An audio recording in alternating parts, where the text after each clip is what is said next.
देखिए, टोहाना जो हमारा शहर है, इसको टोहाना की नगरी इसलिए कहा जाता है कि टोहाना के अंदर से भाखड़ा जो मेन लाइन है, वो तो निकलती है। इसके साथ-साथ 5, 7, 8 लाइनें भी टोहाना की और निकलती हैं।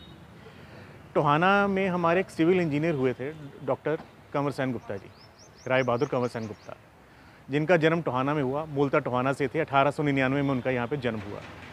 तो जब उस समय ऐसा कहा जाता है, हमारे जो पूर्वज कहते थे या टोहाना के पुराने लोग, कि यहाँ पे धूल भरी आंधियाँ चला करती, यहाँ पे रेगिस्तान था, हर प्रकार का यहाँ पे कोई भी डेवलपमेंट, हरियाली वगैरह यहाँ कुछ नहीं हुआ करती थी।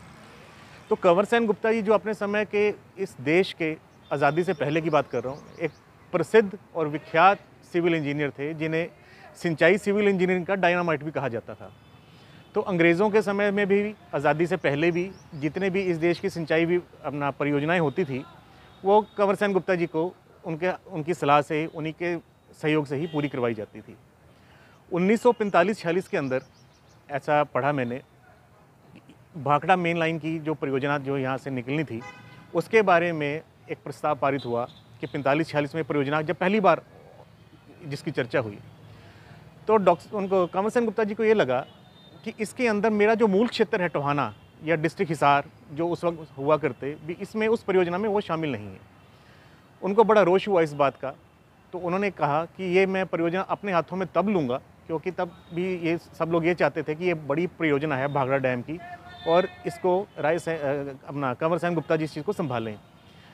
तो उनको ये लगा कि मेरा मूल क्षेत्र इसमें नहीं आ रहा, तो उन्होंने इस चीज़ का बड़ा रोष व्यक्त किया। तो उन्होंने इस प्रोजेक्ट से अपना नाम वापस ले लिया। तो वो राजस्थान डैम की तरफ चले गए और वहाँ काम करते रहे अपना। 1947 के बाद जब देश आज़ाद हुआ, तो हमारे उस समय के जो हमारे प्रधानमंत्री थे, पंडित जवाहरलाल नेहरू जी, उनके सामने जब ये परियोजना आई, तो उन्होंने फिर डॉक्टर अपना कंवर सेन गुप्ता जी को दोबारा रिकॉल किया उस चीज़ के लिए कि आप इस परियोजना को संभालें। उन्होंने फिर अपनी वही शर्त रखी, तो जिसके ऊपर वो बाकायदा फिर मोहर लगी उस शर्त के ऊपर। तो आज हम उन्हीं के कारण जो नहर है अपने टोहाना डिस्ट्रिक्ट फ़तेहाबाद जो आज का है, सिरसा, हिसार, जितनी भी आप खुशहाली देख रहे हैं, जितना यहाँ पीने के लिए पानी है, जितना इरिगेशन यहाँ पे है, जितना एग्रीकल्चर यहाँ पे है, ये सब अगर किसी व्यक्ति की देन है, तो जो हमारी जो टोहाना रत्न है, वो कंवर सेन गुप्ता जी की देन। तो यहाँ से और नहरें आगे भी जाती हैं कहीं? हाँ जी, बिल्कुल। यहाँ से ये जो भाखड़ा जो मेन लाइन है, ये जाके गंगानगर के अंदर जाके ख़त्म होती है। तो ये आगे थोड़ा समय पे आगे डाइवर्ट होती रहती हैं।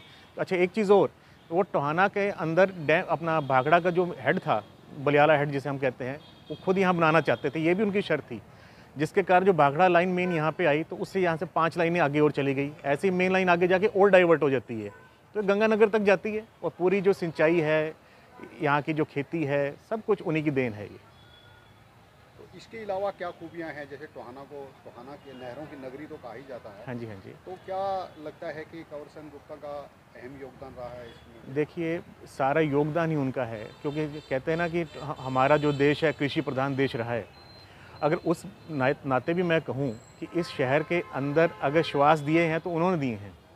कि अगर ये नहर परियोजना ना होती, तो यहाँ ना खेती होती, ना उससे जुड़े हुए यहाँ पे अन्य उद्योग कभी पनपते, यहाँ पे कुछ भी ना होता अगर ये नहरें ना होती तो। एक आम एक रेगिस्तान का एक छोटा सा शहर होता टोहाना।